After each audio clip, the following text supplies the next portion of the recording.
Hello student, नमस्कार, राधे राधे। स्वागत है आप सभी का उत्कर्ष के इस ऑनलाइन सेगमेंट में, जब मैं आपका दोस्त आपका होस्ट यतिन जोशी स्वागत और हार्दिक अभिनंदन करता हूं हमारे इस डेट और अद्भुत प्लेटफॉर्म पर। सभी को नमस्कार, राधे राधे, जय श्री कृष्ण, जय श्री राम, जय माता दी and good evening to all. स्वागत है आप सभी का हमारे इस सेगमेंट में, जहां पर मैं हम मिलकर डिस्कस कर रहे हैं रसायन विज्ञान की मूल अवधारणाएं, अर्थात सब बेसिक कॉन्सेप्ट ऑफ केमिस्ट्री। जी हाँ, इस टॉपिक पर हम लोग बात कर रहे हैं। जो हमारा चैप्टर चल रहा है वो है बेसिक कॉन्सेप्ट ऑफ केमिस्ट्री, रसायन विज्ञान की मूल अवधारणाएं, विज्ञान की मूल अवधारणाएं। तो रसायन विज्ञान की मूल अवधारणाओं में हम लोग जो पढ़ रहे थे, मैं आप लोगों को सांद्रताएं पढ़ा रहा था, ठीक है। बेसिक कॉन्सेप्ट्स ऑफ केमिस्ट्री, ठीक है। बेसिक कॉन्सेप्ट्स ऑफ केमिस्ट्री मैं आप लोगों को क्या पढ़ा रहा था? सांद्रताएं पढ़ा रहा था। सांद्रता में मैंने आप लोगों को मोलरता जो होती है लास्ट में वो पढ़ा दी थी,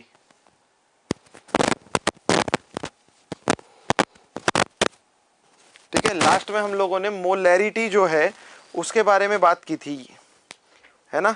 एक बार ये बता दो कि मोलैरिटी के बारे में ही बात की थी ना हमने।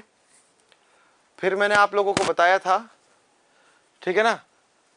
हाँ, चलिए, तो मैंने आप लोगों को बताया था, ओके भाई, ओके, ठीक है, कि जो हम मोलैरिटी पढ़ते हैं उसका सूत्र मैंने आप लोगों को बता दिया था। फिर कहा था कि इस पर क्वेश्चन जो है वो नेक्स्ट क्लास के अंदर करेंगे, यही तो कहा था। मोलरता,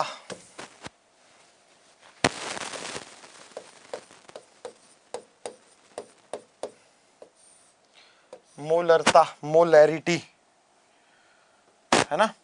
और मोलरता की हम लोगों ने जब बात की थी तो मैंने आपको मोलरता का फॉर्मूला जो है वो बताया था, विलय के मूल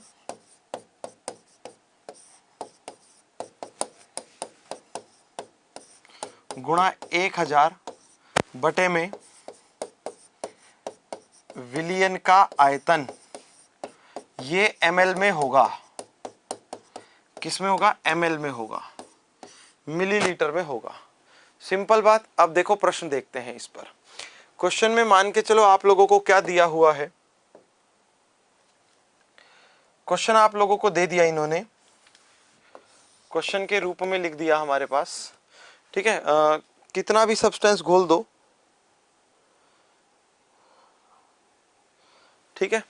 हाँ, कोई समस्या नहीं है, ओके। वॉइस एकदम क्लियर है भाई, वॉइस में कोई समस्या नहीं है यहाँ से, है ना। हमारी तरफ से वॉइस में कोई समस्या नहीं है, बाकी बिल्कुल सही है वॉइस, एकदम कोई दिक्कत नहीं है। चलो, तो देखो क्या है। जब हम लोग बात करते हैं किसके बारे में, मोलरता के क्वेश्चन के बारे में, तो हमने क्या किया, हमें दिया गया 60 ग्राम NaOH को घोलकर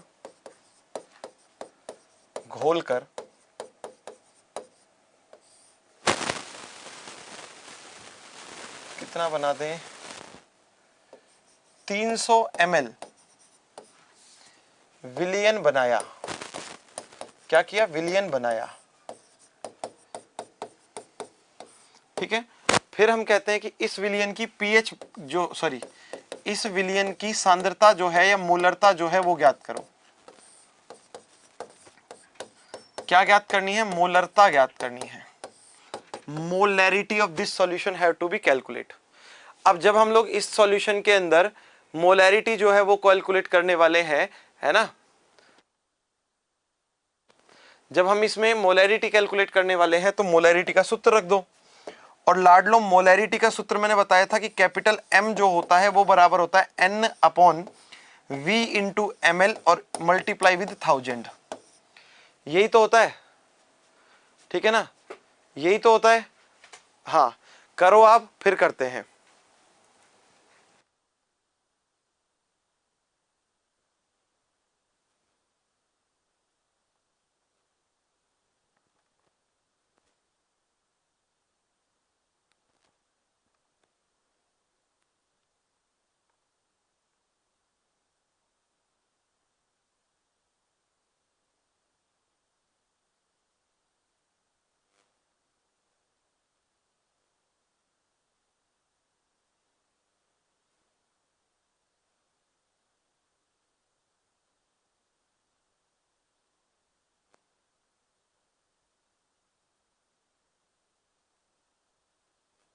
हाँ भाई देखो ये फॉर्मूला है, अब तो वही से एकदम सही आ रही होगी, अब दिक्कत नहीं आएगी, है ना। हाँ स्लो है तो बढ़ गई है, अब कोई दिक्कत नहीं है। अब देखो यहां पर हमारे पास ना तो n है, ml में दिया हुआ है, तो v की वैल्यू तो 300 है भाई, मगर n नहीं है। n का मतलब मोल, तो हम लोगों को 60 ग्राम NaOH के मोल चाहिए, ठीक है ना। और मोल कैलकुलेट करने का फॉर्मूला क्या होता है, मोल कोमा n बराबर क्या होता है, given mass upon molar mass. अब NaOH का मोलर मास क्या होता है, NaOH का अणुभार क्या है, मोलर मास क्या है NaOH का, सोडियम हाइड्रोक्साइड कितना है, सोडियम का होता है 23 प्लस ऑक्सीजन का 16 प्लस 1, तो कितना हो जाएगा 40, है ना, कितना हो जाएगा 40, तो ये हो जाएगा 40/60। क्या हो गया, 1 0 से 1 0 कैंसिल, 2 से काटो, 2/3 मोल आ गया। कितनी आ गई एन की वैल्यू, 2/3 मोल आ गई, ये एन की वैल्यू है भाई, ठीक है। क्या है ये, एन की वैल्यू है। अब एन की वैल्यू यहां रखकर सॉल्व करनी है बस, ये रही मोलैरिटी। क्या होगा, एन की वैल्यू 2/3 गुणा में कितना 1000 और मल्टीप्लाई कितने से 300 से, 300 ml है ना, ठीक है। सॉल्व करो, 2 0 से 2 0 कैंसिल हो गई, और कुछ कट रहा है क्या, ये हो जाएगा आपके पास 20/9, भाग दे दो, 9 दूनी 18 पॉइंट, कितना बचा 2, वापस से 9 दूनी 18, फिर वापस से 9 दूनी 18, फिर वापस से 9 दूनी 18, तो 2.222 मोल प्रति लीटर ये आएगा। क्या आ जाएगा, 2/3 से ये आ जाएगा आपके पास, ठीक है। सॉल्व नोट कर दो भाई। ओहो रुको रुको रुको रुको रुको रुको रुको रुको रुको रुको रुको रुको रुको रुको, नहीं नहीं नहीं नहीं ये नहीं आएगा। क्यों नहीं आएगा, क्योंकि यहां मैंने गड़बड़ कर दी भाई, मेरी गलती है। यहां होगा क्या, यहां होगा m की वैल्यू तो 60 है ना, तो 60/40 होगा मेरे भाई, मेरी गलती थी। 60/40, 0 से 0 कैंसिल, 2 से काटोगे तो ये 2 बार और ये 3 बार, तो ये हो जाएगा आपके पास n की वैल्यू हो जाएगी 1.5 मोल, 1.5 मोल होगा। तो यहां रख दो 1.5 गुणा 1000 बटे में 300। अब कैंसिल करो, 2 0 से 2 0 कट जाएगी, पॉइंट हटाओगे, बटे में क्या आ जाएगा 10 आ जाएगा, 1 0 से 1 0 कट जाएगी, 3 एकम 3, 3 पंजे 15, कितना आ जाएगा 5 मोल प्रति लीटर आ जाएगा भाई, ये आ जाएगा, है ना। m बराबर 5 मोल आएगा, बिल्कुल सही है। हाँ उस टाइम थोड़ा सा गलत कर दिया था मैंने।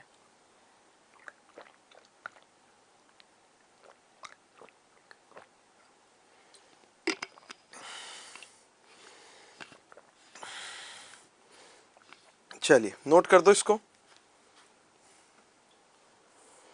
फिर आगे बढ़ते हैं हम लोग, है ना। क्या करना है, फिर आगे बढ़ते हैं। आगे बढ़ने का मतलब अगले टॉपिक पर बात करेंगे। अगला टॉपिक हमारे पास है नॉर्मेलिटी। नॉर्मेलिटी में हमें क्या चाहिए, हमें चाहिए होता है नॉर्मेलिटी में ग्राम तुल्यांक, ठीक है। क्या चाहिए, ग्राम तुल्यांक चाहिए।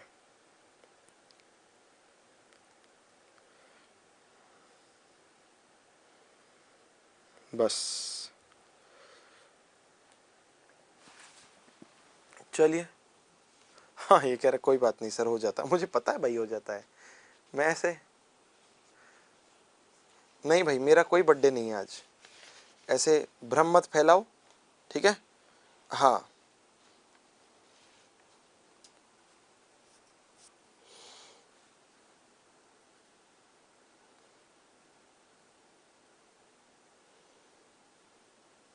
चलो फटाफट नोट करो।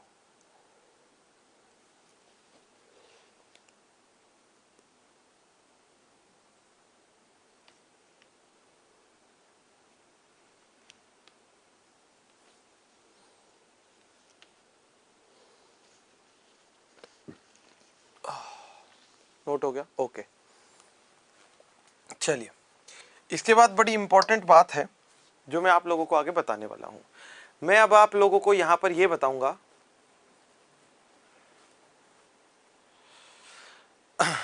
अमित 1 होगी इसके अंदर, ठीक है। हाँ, जबकि 1000 मीटर क्यूब के अंदर 3 हो जाएगी भाई, मात्रक आ गया ना भाई, अंतर होता है, ठीक है। चलो अब मैं आप लोगों को आगे अगला टॉपिक पढ़ाऊंगा, वो है नॉर्मलता। मगर नॉर्मलता से पहले मैं आप लोगों को, ठीक है, एक जो चीज है वो पहले पढ़ाने वाला हूं, जिसे हम लोग कहते हैं तुल्यांकी भार। क्या कहते हैं? तुल्यांकी भार। ये इंपॉर्टेंट चीज है, तुल्यांकी भार।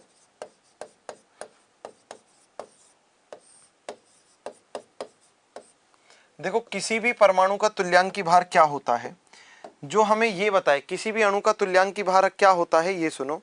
किसी भी परमाणु या अणु का तुल्यांकी भार ये है जो ये दर्शाए कि भार की दृष्टि से कितने भाग हाइड्रोजन जो है ना,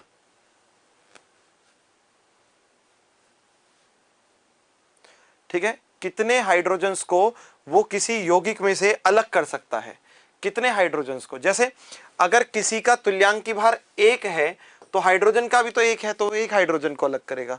किसी का तुल्यांकी भार 2 है तो वो 2 हाइड्रोजन्स को अलग करेंगे, ठीक है ना। कितने? 2 हाइड्रोजन्स को अलग करेंगे। मोल फ्रैक्शन ऑलरेडी पढ़ चुके हैं विपुल यादव, ठीक है।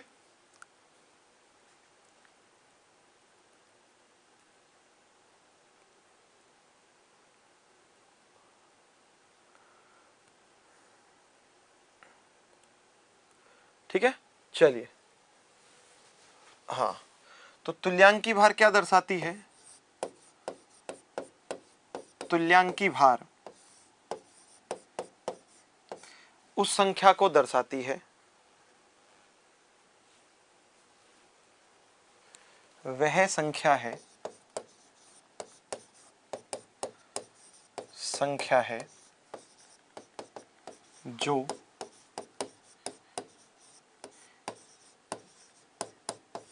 यह दर्शाती है कि, क्या दर्शाती है ये सुनो, ठीक है। कितने हाइड्रोजन की, कितने हाइड्रोजन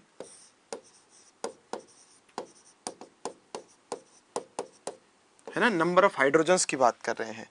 कितने ऐसे हाइड्रोजन्स हैं, ठीक है। हाँ, कितने ऐसे हाइड्रोजन्स हैं जो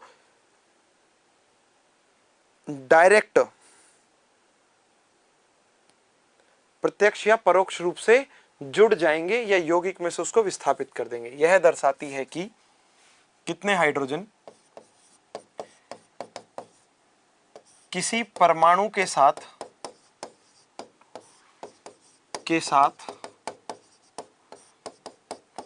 प्रत्यक्ष या परोक्ष रूप में, सामने से या फिर बैकवर्ड या परोक्ष, सीधे या फिर किसी और रास्ते से परोक्ष जुड़ सकते हैं या यौगिक में से यौगिक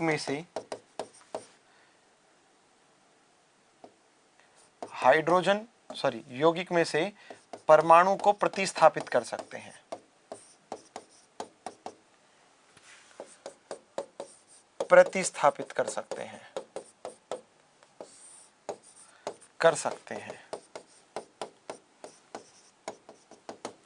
ठीक है। अब इसका मतलब समझो क्या है।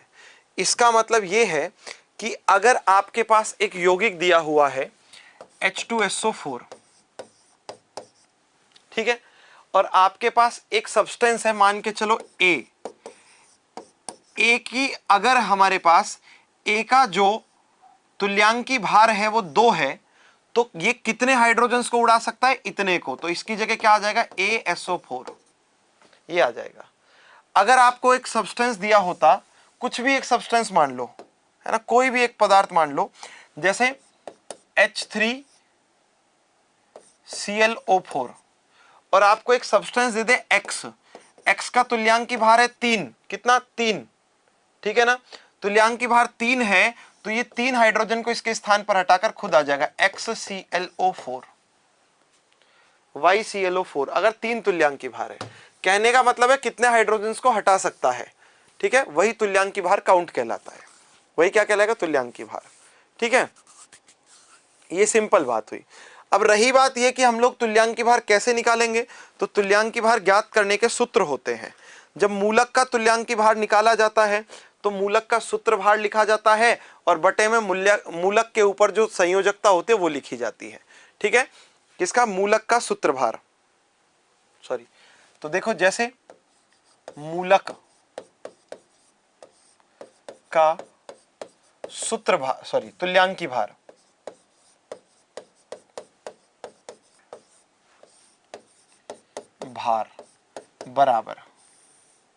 बराबर क्या, बराबर हो जाएगा मूलक का सूत्र भार, मूलक का सूत्र भार बटे में मूलक की संयोजकता, मूलक की क्या, संयोजकता। जैसे आप लोगों से सिंपल पूछा जाए, इसके अंदर एग्जाम्पल के लिए मैं आप लोगों से बात करूं तो सोडियम का तुल्यांकी भार कितना होता है, किसका, सोडियम का तुल्यांकी भार। तो भाई सब जानते हैं कि सोडियम का सूत्र भार कितना होता है, ठीक है ना, क्या, सोडियम, मूलक sodium, chlorine, hydrogen, helium, lithium, beryllium, boron, जो तत्व है उनकी बात कर रहे हैं। मूलक मतलब तत्व, परमाणु। तो देखो सोडियम का सूत्र भार कितना होता है 23 और संयोजकता कितनी होती है 1, तो इसका तुल्यांकी भार कितना हो जाएगा 23, कितना हो जाएगा 23 हो जाएगा। समझे क्या। अब देखो दूसरी बात, अगर आप लोगों से कहा जाए कि क्लोरीन का तुल्यांकी भार क्या होगा, तो क्लोरीन जो है उसकी हम लोग बात करें तो क्लोरीन का भार कितना होता है 35.5 और संयोजकता कितनी होती है क्लोरीन की 1, तो ये कितना होगा 35.5। ठीक है, ऑक्सीजन का अगर हम लोगों को तुल्यांकी भार निकालना है, किसका, ऑक्सीजन परमाणु का, ऑक्सीजन का तुल्यांकी भार, तो भाई साहब ऑक्सीजन के तुल्यांकी भार की हम लोग बात करें, ऑक्सीजन का कितना होता है 16 और बटे में कितना आ जाएगा, ऑक्सीजन के ऊपर संयोजकता होती है 2, तो कितना आ जाएगा 8। इस तरीके से कैलकुलेट करना है, समझे, इस तरीके से कैलकुलेट करना है। बोलो कोई समस्या है क्या, नहीं ना, है ना। नाइट्रोजन का भी कैलकुलेट हो जाएगा, किसी और का भी कैलकुलेट हो जाएगा, किसी का भी कैलकुलेट कर सकते हो। ठीक है, हाँ, ऐसे क्या, किसका, मूलक का जो तुल्यांकी भार है वो कैलकुलेट हो जाएगा। वहीं चलिए, वहीं दूसरी तरफ हम लोग बात करें तो अम्ल का तुल्यांकी भार कैसे निकालते हैं, किसका, अम्ल का तुल्यांकी भार।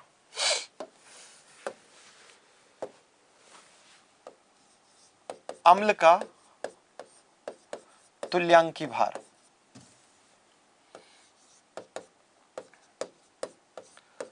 अम्ल का तुल्यांकी भार, तो अम्ल के तुल्यांकी भार का सूत्र एकदम सिंपल है, अम्ल का अणुभार बटे में अम्ल का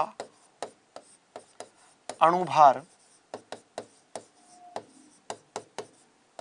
ठीक है, किसका, अम्ल का अणुभार, ठीक है ना, क्या, अम्ल का अणुभार, भार का मात्रक तो ग्राम ही होता है ना बेटा, सोचने की बात ही नहीं है। ठीक है, किसका भार ले रहे हो, अम्ल का अणुभार ले रहे हो और बटे में क्या लेना है, बटे में लेना है प्रतिस्थापित करने योग्य हाइड्रोजन परमाणुओं की संख्या, H+ की संख्या, किसका, प्रतिस्थापनीय H+ की संख्या, जितने H+ आयन हटा सकते हैं उनकी संख्या क्या कहलाती है हमारे पास, प्रतिस्थापनीय H+ की संख्या कहलाती है, हटाए जाने योग्य H+ की संख्या कहलाती है। और जब हटाए जाने योग्य H+ की संख्या जो होती है उसको हम लोग केमिस्ट्री की भाषा में कहते हैं क्षारकता, अम्लता नहीं है ये, जितने H+ हटाए जा सकते हैं अम्ल से वो क्षारकता, और क्षार से जितने OH माइनस हटाए जा सकते हैं वो अम्लता होती है। ठीक है, ये भी ध्यान रखना। तो यहां से अम्ल का तुल्यांकी भार निकाल लेंगे। जैसे देखो HCl का तुल्यांकी भार, तो HCl का तुल्यांकी भार कैसे निकालोगे? अम्ल का अणुभार मतलब HCl का अणुभार, HCl का अणुभार और बटे में HCl में से कितने हाइड्रोजन हटा सकते हैं, है ना, उसको मैं डायरेक्ट लिख लूं क्षारकता। ठीक, तो देखो HCl का अणुभार कितना होता है, आप बताओगे मेरे को फटाफट से, आप लोग बताएंगे कि HCl का अणुभार कितना होता है। बोलो भाई, बोलो ना, बोलो बोलो, जल्दी बताओ कि HCl का अणुभार कितना होता है, जल्दी बता दो।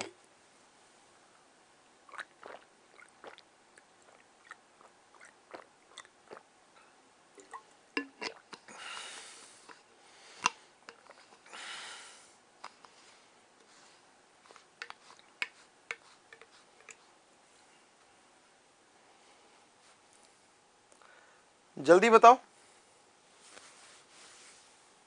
बहुत बढ़िया बताया सर, 36.5 होता है, बिल्कुल सही है भाई। क्लोरीन हाइड्रोजन का कितना, एक, हाइड्रोजन का कितना, एक प्लस क्लोरीन का कितना 35.5, टोटल कितना हो गया 36.5, कितना 36.5। और बटे में देखो क्षारकता, कितने हाइड्रोजन हटा सकते हो इससे, एक, ठीक है ना, कितना, एक, तो ये आ जाएगा 36.5 ही आ जाएगा, है ना। ऐसे ही H2SO4 का तुल्यांकी भार निकालना है आपको। किसका? H2SO4 का तुल्यांकी भार। तो जब H2SO4 का तुल्यांकी भार निकालना हो, ठीक है, तो क्या करोगे, H2SO4 का अणुभार और बटे में क्या, क्षारकता। तो देखो H2SO4 का अणुभार कितना होता है, हाइड्रोजन का 1 गुणा में 2 प्लस सल्फर का 32 प्लस ऑक्सीजन का 16 गुणा 4, इन सबको सॉल्व करके लेकर आओ 98 आ जाएगा। H2SO4 में से कितने हाइड्रोजन अलग हो सकते हैं, 2, तो कितना हो जाएगा 49 आ जाएगा। कितना आ जाएगा, 49 आ जाएगा।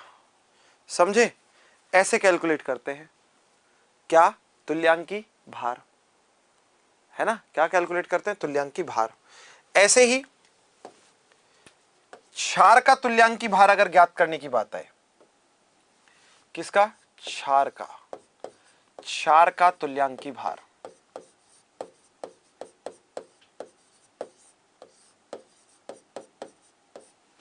तो क्षार के तुल्यांकी भार की हम लोग बात करें, किसके, चलिए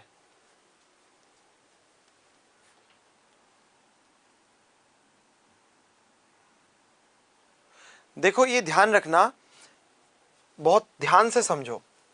किसी अम्ल में से जितने हाइड्रोजन आयन हट सकते हैं उसे क्षारकता कहते हैं, क्योंकि हाइड्रोजन अम्ल का हटना दूसरे पदार्थ की क्षारकता को समाप्त करता है। यही तो बात है ना, यहां से अम्ल में से हटे कहां जाएंगे, क्षारकता में, तो क्षारकता को समाप्त कर देंगे, इसलिए वो क्षारकता कहलाते हैं। किसी क्षार में से, किस में से, क्षार में से, तो तुल्यांकी भार क्या निकालोगे, क्षार का अणुभार बटे में क्या, प्रतिस्थापनीय, मतलब जिनको हटा सकते हैं, OH माइनस आयनों की संख्या।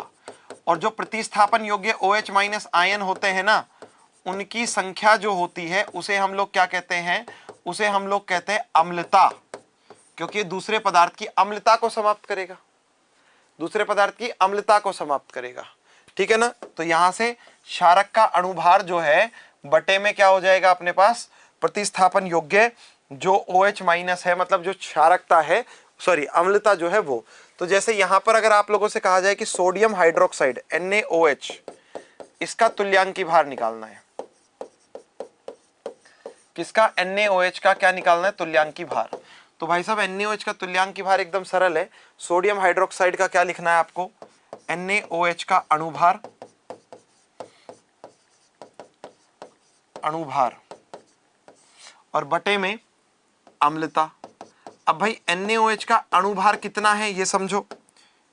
देखो यहां से सोडियम हाइड्रोक्साइड का अणुभार, इसका सोडियम का 23, ऑक्सीजन का 16 प्लस 1, टोटल कितना हुआ 40। तो ये हो जाएगा 40 बटे में देखो इससे कितने OH हटा सकते हैं, एक ही OH है तो एक ही हटेगा, तो बटे में एक मतलब 40 ही आ गया है। कितना आ गया 40। वहीं दूसरी तरफ कैल्शियम हाइड्रोक्साइड की बात करें, CaOH का होल ट्वाइस, इसका तुल्यांकी भार कितना होता है, कैल्शियम हाइड्रोक्साइड का तुल्यांकी भार ये हो जाएगा हमारे पास CaOH का होल ट्वाइस का अणुभार बटे में अम्लता, बटे में क्या है अम्लता है। ठीक है, अब देखो यहां पर अगर हम लोग इसको लिखते हैं तो कैल्शियम हाइड्रोक्साइड का अणुभार कितना होगा, ये देखो कैल्शियम का 40 प्लस ऑक्सीजन का 16 और हाइड्रोजन का 1 प्लस 1 17 गुणा में 2, 17 दूनी 34 और प्लस में 40। ठीक है ना, क्या 34 और 40 कितने हो गए 74, 34 और 40 74 हो गए ना, 17 दूनी 34 और 40 74 बटे में कितना, देखो कितने OH है, 2 OH है, ये 2 हटा सकते हो तो कितना हो जाएगा, देखो यहां से 3 और ये 7 37 आ जाएगा, 39 नहीं 37 होगा। ठीक है, इस तरीके से हम लोग क्या कर सकते हैं, जो हाँ तुल्यांकी भार है वो कैलकुलेट कर सकते हैं, समझे, तुल्यांकी भार जो है वो कैलकुलेट कर सकते हैं। बिल्कुल करवा देता हूं नोट, कोई दिक्कत नहीं है, ये तो आपने नोट कर ही दिया था, है ना। तुल्यांकी भार पर आ जाओ, यहां से शुरू हो जाओ, करो फटाफट नोट। चलिए जल्दी जल्दी नोट कीजिए, है ना, जल्दी जल्दी नोट कीजिए, करिए नोट, फिर आगे बढ़ते हैं हम लोग।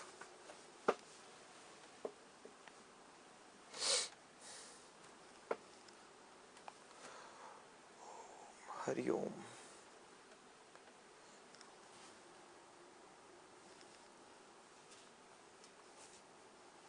करो नोट।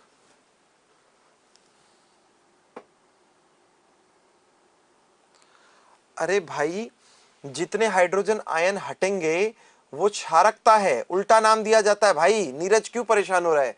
जितने हाइड्रोजन आयन हटेंगे वो क्षारकता है, जितने हाइड्रोक्साइड आयन हटेंगे वो अम्लता है, नाम उल्टा दिया जाता है।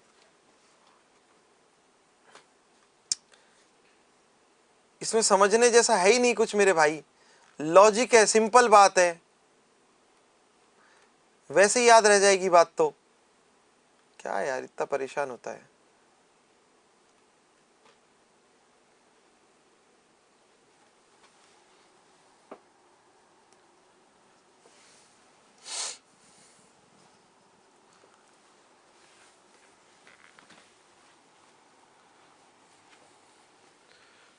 चलो आगे बढ़ो, नेक्स्ट नोट करो।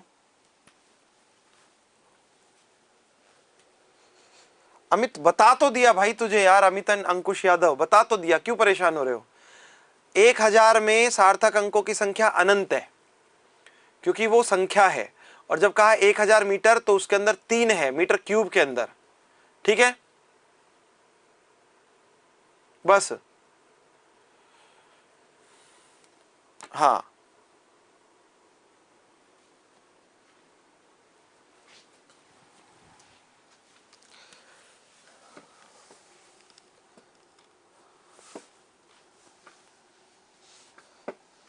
चलो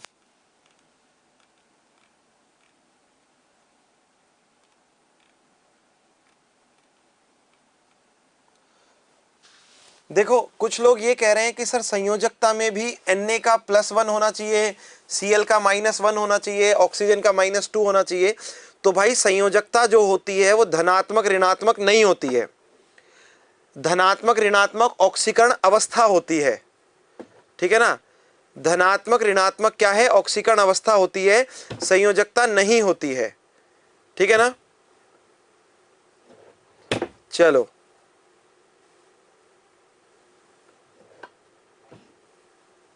सिंपल बात है,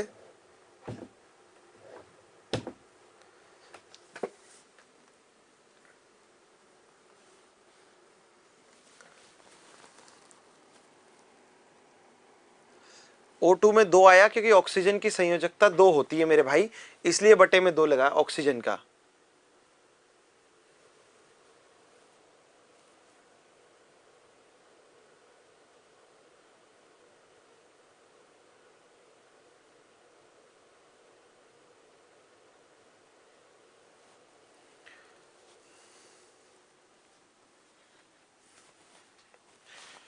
चलिए नोट करिए, 16/2 का तो 8 ही होगा ना, और क्या होगा, करो नोट।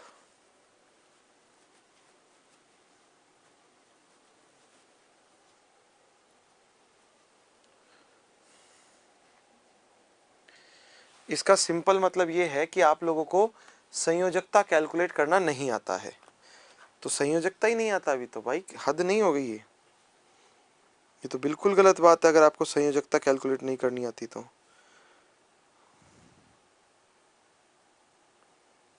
मतलब ये मानो कि पाप है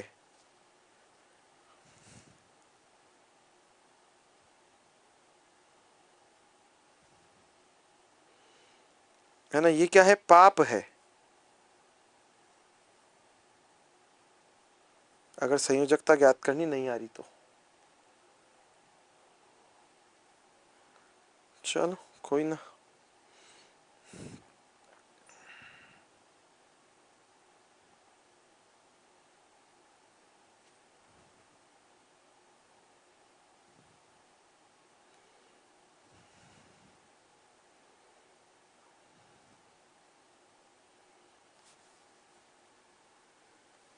चलो आगे बढ़ते हैं। ये नोट करो, फिर मैं आप लोगों को ये बताता हूं कि अपने पास नॉर्मलता जो है वो होती क्या है।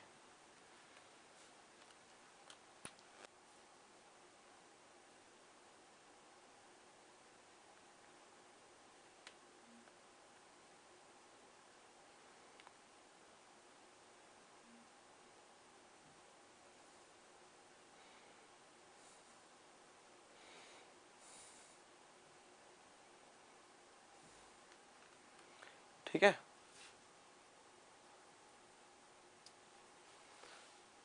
चलिए कर लो, फिर कर लो कर लो कर लो कर लो कर लो।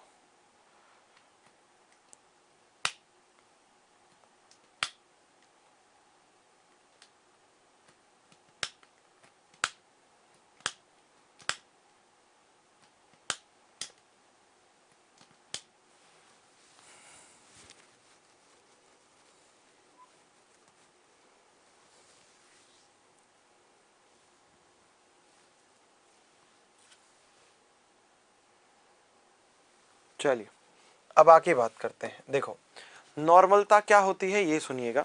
नॉर्मेलिटी की अगर हम लोग बात करें, नॉर्मलता, अगली जो हमारे पास यूनिट है वो है नॉर्मेलिटी, नॉर्मलता। पहली बात, जो नॉर्मेलिटी या नॉर्मलता होती है इसका मात्रक क्या है, सॉरी इसको किससे रिप्रेजेंट करते हैं, इसको एन से प्रदर्शित करते हैं। किससे, कैपिटल एन से। किससे, इसे एन से दर्शाते हैं।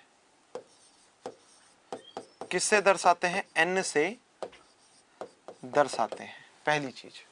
ठीक है, वहीं दूसरे नंबर पर हम लोग बात करते हैं, एन से तो दर्शा दिया, कोई दिक्कत नहीं है सर, बिल्कुल एन से दर्शा सकते हैं। दूसरा, इसका मात्रक क्या होता है, तो भाई इसके मात्रक की जब हम लोग बात करते हैं तो वो ग्राम प्रति लीटर में ही आएगा। किस में आएगा, ग्राम प्रति लीटर में ही आएगा, ये भी ध्यान रखना। ठीक है, चलो अब ये भी बता देता हूं मैं आप लोगों को कि हमारे पास क्या है, 1 लीटर विलयन में जो तुल्यांकी भार घुले हैं, विलय के तुल्यांकी भारों की वो संख्या जो 1 लीटर विलयन में घुली हुई होती है वो क्या कहलाती है, नॉर्मलता कहलाती है। ठीक है, विलय के ग्राम सूत्र भारों की, सॉरी विलय के तुल्यांकी भारों की वह संख्या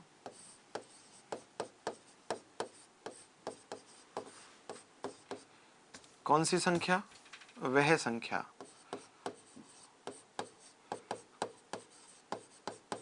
जो 1 लीटर विलयन में घुली है। किसमें घुली है? 1 लीटर विलयन में घुली है। घुली है क्या है? नॉर्मलता है। पहली बात। दूसरी बात और सुनो, यहां पर बहुत इंपॉर्टेंट बात बता रहा हूं। नॉर्मलता का सूत्र देखो जरा। नॉर्मलता बराबर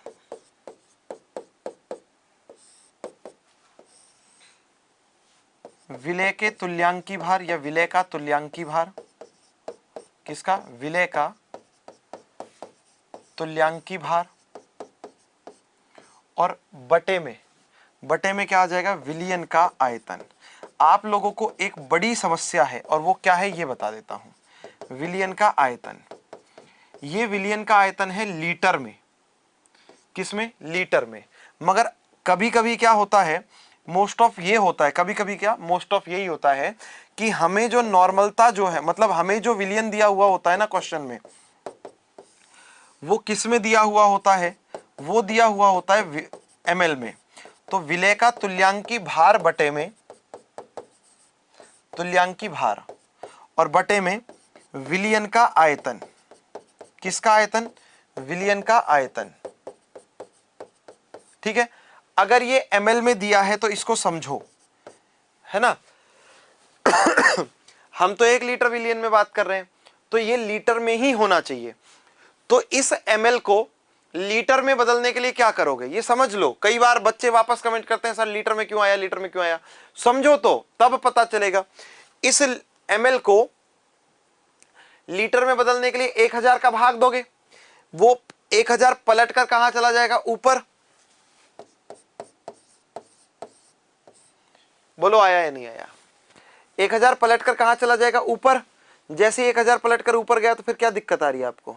लीटर ही तो बन गया ये वापस से, है ना। अब आप कहोगे सर ml में लिख रखा है, ml में लिख रखा है इसीलिए गुणा में ऊपर 1000 है, क्योंकि वो लीटर में माना जाएगा। बस ये बात है।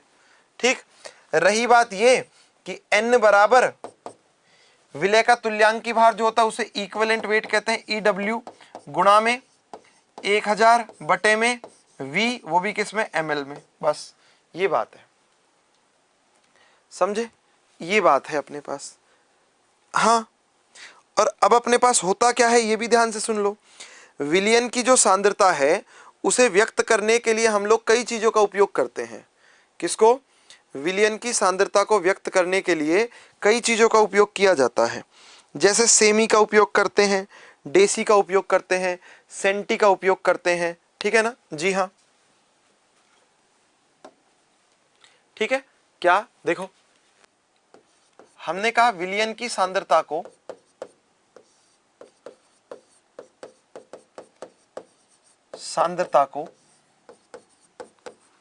व्यक्त करने के लिए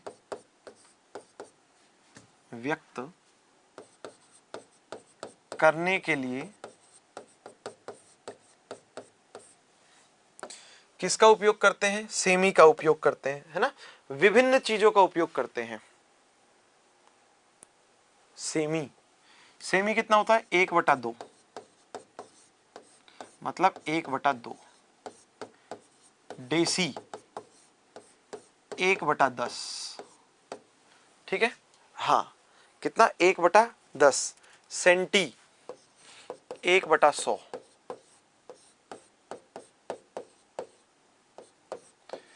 इत्यादि का प्रयोग करते हैं।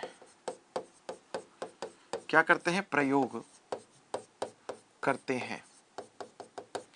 इन सब का क्या कर रहे हैं हम लोग? यूज कर रहे हैं। ठीक है। ये सारी चीजें क्या है? उपयोग में आ रही हैं। ये सब चीजों का प्रयोग किया जा रहा है। ठीक है। अगर आप लोगों के पास लिखा हुआ है n/2, 1 का गुणा n से करोगे n आ जाएगा n/2। n/2 का अर्थ है सेमी नॉर्मल।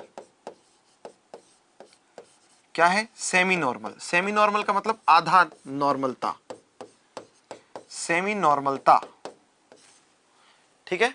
सेमी नॉर्मल का मतलब क्या है? आधी नॉर्मलता है, ठीक है, ये है अपने पास। हाँ, बस ये मतलब है इनका। अब बहुत इंपॉर्टेंट चीज की तरफ अगर हम मूव कर जाएं तो मैं आप लोगों को बताने जा रहा हूं मोलरता और नॉर्मलता के बीच में कुछ संबंध होते हैं। क्या? मोलरता और नॉर्मलता के बीच में कुछ संबंध होते हैं, उन संबंधों को जान लो। मोलरता एवं नॉर्मलता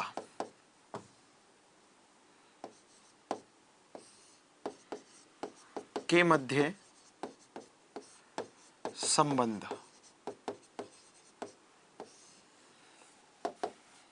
ठीक है। इनके मध्य क्या है? संबंध।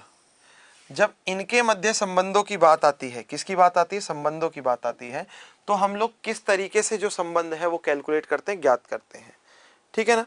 समझो पहली बात,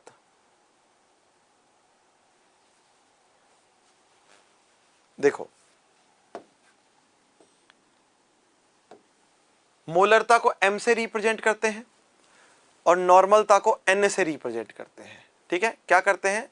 हाँ, मोलरता को किससे रिप्रेजेंट करते हैं? m से। तो पहला संबंध सुन लो, क्या है? m गुणा, क्या है भाई? m गुणा है विलय का अणुभार। क्या? विलय का अणुभार। m मतलब मोलरता, जानते हो ना, बराबर, बराबर क्या है? n गुणा, ठीक है, क्या? n का मल्टीप्लाई करेंगे किससे? विलय के साथ। किसके साथ? विलय के साथ। मगर विलय का कौन सा भार होगा? तुल्यांकी भार होगा। कौन सा भार होगा? तुल्यांकी भार।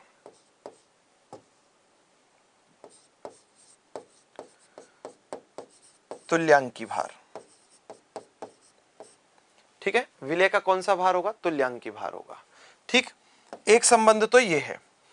दूसरे संबंध की तरफ हम लोग बढ़ते हैं, है ना।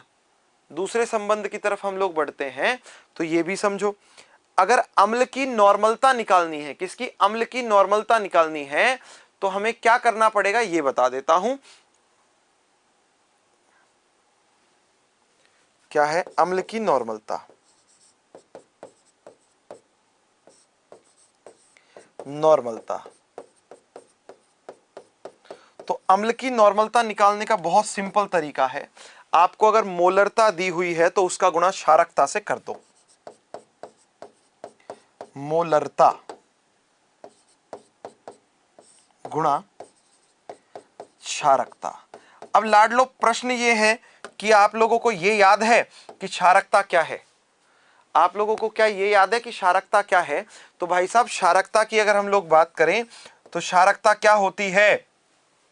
बोलो, क्षारकता क्या है? प्रतिस्थापन योग्य या प्रतिस्थापनीय H+ आयनों की संख्या। प्रतिस्थापनीय H+ आयनों की संख्या।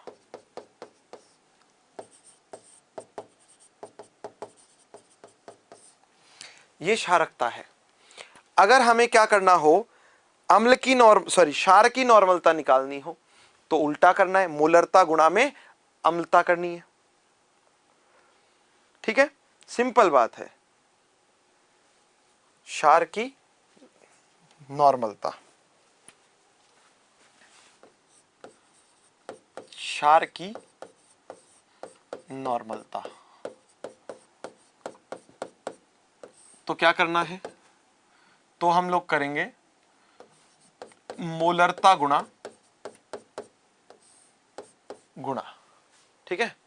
हाँ, मोलरता गुणा में किसके साथ कर दोगे बताओ? गुणा कर दोगे अम्लता के साथ।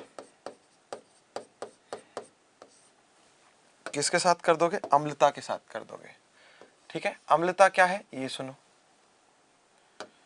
अम्लता है प्रतिस्थापन योग्य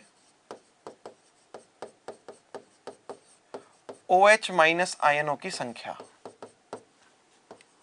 आयनों की संख्या। संख्या, है ना। हाँ, प्रतिस्थापन योग्य क्या है अपने पास, OH माइनस आयनों की संख्या। बस इतनी सी बात है। ये अपने पास नॉर्मलता जो है वो कैलकुलेट करने का तरीका है, या ऐसे हम लोग क्या करते हैं, नॉर्मलता कैलकुलेट करते हैं। अब रही बात अपने पास नेक्स्ट क्या, कि सर एक मात्रा और बच रही है। ठीक है, जो मात्रा है वो है अपने पास सूत्रभार, मतलब क्या है, फॉर्मलता। क्या है बच्ची, ये फॉर्मलता। ठीक है, तो फॉर्मलता क्या होती है, फॉर्मलता में हमारे पास सूत्रभारों की बात होती है। तो सूत्रभार क्या है, किसी भी अवयव के सूत्र जो है उसका अणुभार जो है वो सूत्रभार कहलाएगा। क्या, सूत्रभार। पहले सूत्रभार बता देता हूं आपको क्या है। नेक्स्ट हेडिंग है अपने पास सूत्रभार,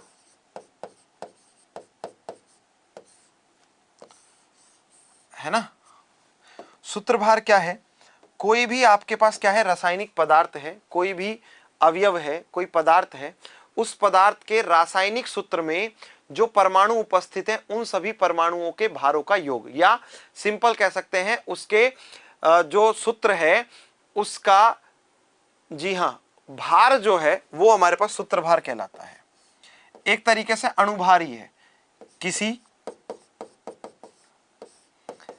पदार्थ के या यौगिक के, किसी यौगिक के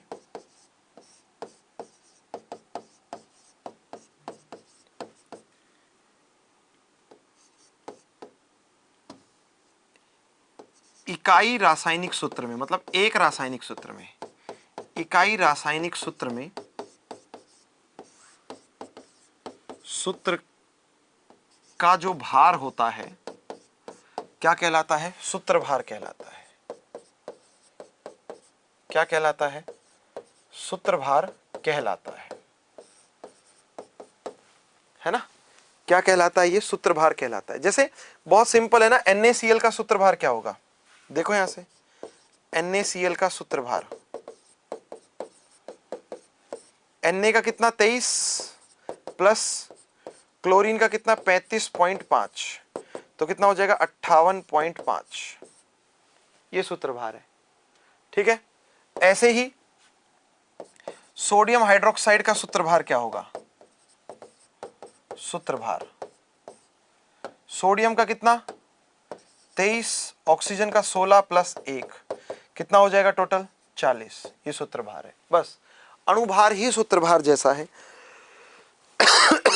तो अलग से दिमाग लगाने की आवश्यकता नहीं पड़ेगी। तो हमारे पास जो चौथी सांद्रता है, देखो उसमें हम लोगों ने पहली जो पढ़ी थी भार आयतन में, वो पढ़ी थी हमने भार आयतन प्रतिशतता, दूसरी हम लोगों ने पढ़ी मोलरता, तीसरी पढ़ी नॉर्मलता, और चौथी है फॉर्मलता, फॉर्मेलिटी।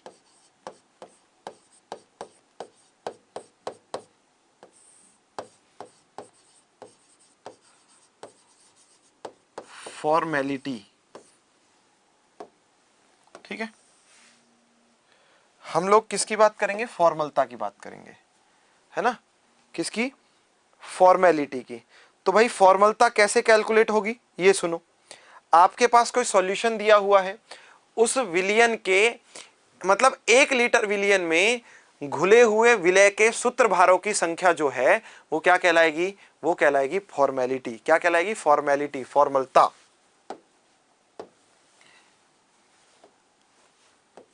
विलय के सूत्रभारों की वह संख्या, कौन सी संख्या, वही वाली जो 1 लीटर विलयन में घुली हो।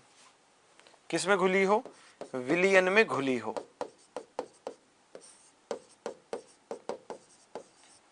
घुली हो क्या है, फॉर्मलता है। अब लाडलो इस फॉर्मेलिटी को किससे रिप्रेजेंट करते हैं, फॉर्मलता को F से दर्शाते हैं। इसे कैसे रिप्रेजेंट करेंगे, F, ठीक है ना। हाँ, दर्शाते हैं। कैसे दर्शाएंगे इसको? एफ से दर्शाएंगे। ठीक है जी, सिंपल बात। अब रही बात अपने पास ये कि सर अगर ये बात है तो इसका सूत्र क्या बनेगा? तो देखो इसके सूत्र की अगर हम लोग बात करें तो इसका सूत्र हमारे पास क्या होता है, ये सुनो। देखो जो भी विलेय है उसका सूत्र भार है ना, फॉर्मलता बराबर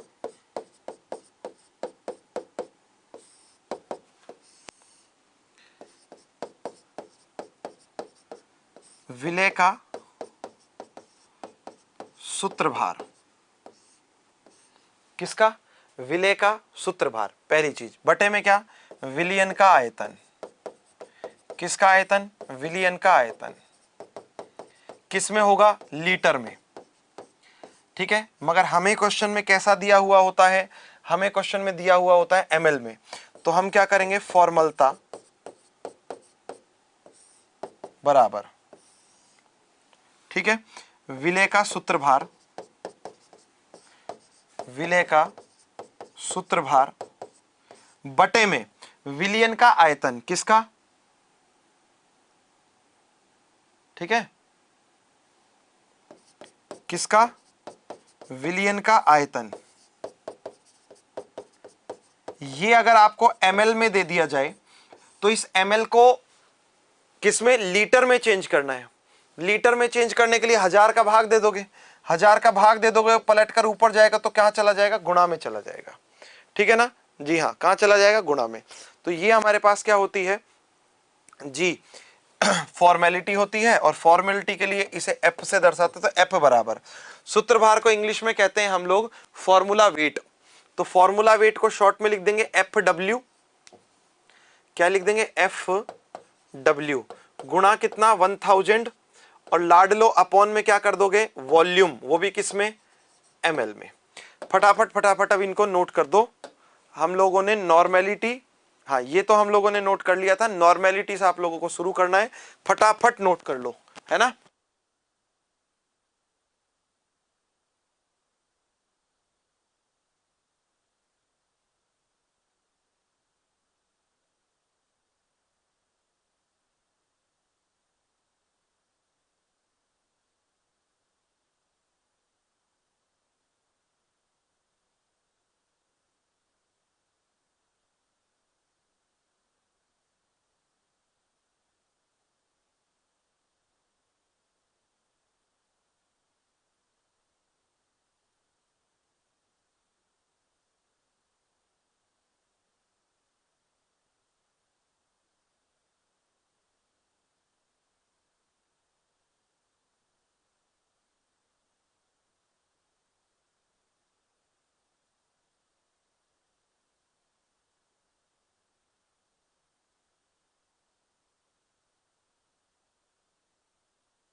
चलिए ठीक है, चैप्टर अब 1-2 दिन में फिनिश हो जाएगा, है ना। अब इसके बाद तो क्या बचा है? इसके बाद तो एक तो बचा है आपके पास 2 सांद्रताएं और पढ़ाऊंगा, पीपीएम और पीपीवी, पार्ट्स पर मिलियन और पार्ट्स पर बिलियन, और उसके बाद सीमांत अभिकर्मक, और चैप्टर खत्म। बस कोशिश है कि कल खत्म हो जाए, कल नहीं तो परसों तो हो ही जाएगा, फिर कोई दिक्कत नहीं है ना। आराम से खत्म हो जाएगा परसों, कहीं दिक्कत नहीं आएगी। कोशिश तो यही है कि कल हो जाएगा। चलिए कर लो नोट। हाँ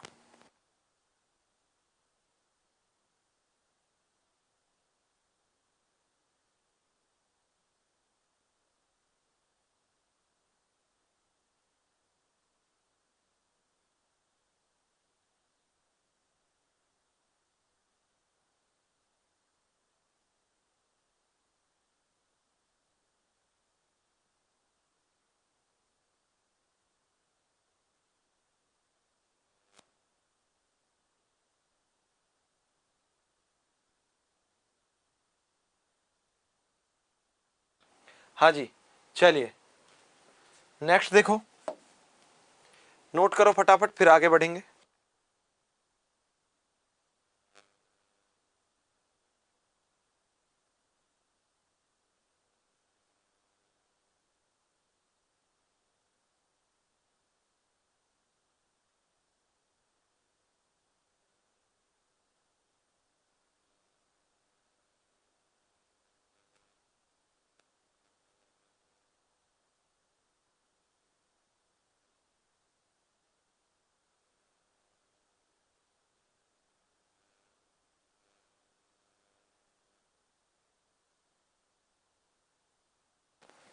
चलिए फटाफट इसको नोट कर दो, फिर आगे बढ़ेंगे हम लोग।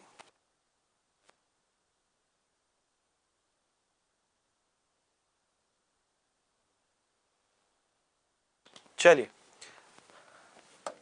ये पेज और नोट करो, फिर हम लोग आगे बढ़ेंगे। फिर मैं आप लोगों को एक विशेष स्थिति के बारे में बताऊंगा कि जब अणुभार बराबर तुल्यांकी भार और बराबर हो सूत्र भार के, तो उस कंडीशन में क्या होता है। ठीक है ना, उस स्थिति में, उस कंडीशन में क्या होता है, किन स्थितियों में, किस स्थिति में, जब अणुभार, सूत्रभार और जो तुल्यांक भार है वो तीनों बराबर हो, है ना। नोट कर दो इसको।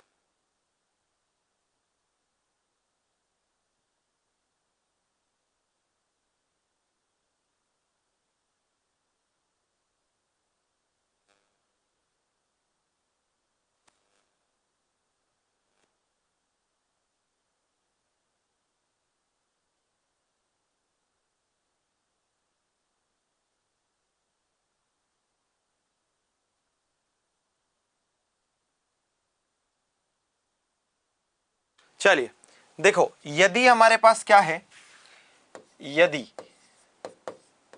यदि अणुभार जो है ये बराबर हो किसके, तुल्यांकी भार के। कौन से भार के, तुल्यांकी भार। थोड़ी देर पहले निकालना बताया था मैंने आपको, तुल्यांकी भार कैसे निकालते हैं, तुल्यांकी भार, और ये बराबर हो सूत्रभार के, सूत्रभार भी बताया था। तो भाई साहब क्या होता है, तो एक ये स्थिति आती है, तो लाडलो मोलरता जो होती है, मोलरता जो है वो बराबर हो जाती है नॉर्मलता के, और नॉर्मलता जो है वो बराबर हो जाती है फॉर्मलता के। मतलब अगर ये तीन चीज बराबर हुई, क्या क्या, अणुभार, तुल्यांकी भार और सूत्रभार, तो नॉर्मलता, फॉर्मलता और जो मोलरता है वो तीनों ही क्या होते हैं, बराबर होते हैं। ये विशेष बात है, नोट डालकर नोट कर देना। ठीक है, इसके बाद पीपीएम, पीपीवी और सीमांत अभिकर्मक, उसके बाद चैप्टर समाप्त। उन सब पर बातें होंगी अगली क्लास में। अभी लेता हूं विदा, आप लोग पढ़ते रहिए, आगे बढ़ते रहिए। जय हिंद, जय भारत, जय जवान, जय किसान, जय विज्ञान, राधे राधे।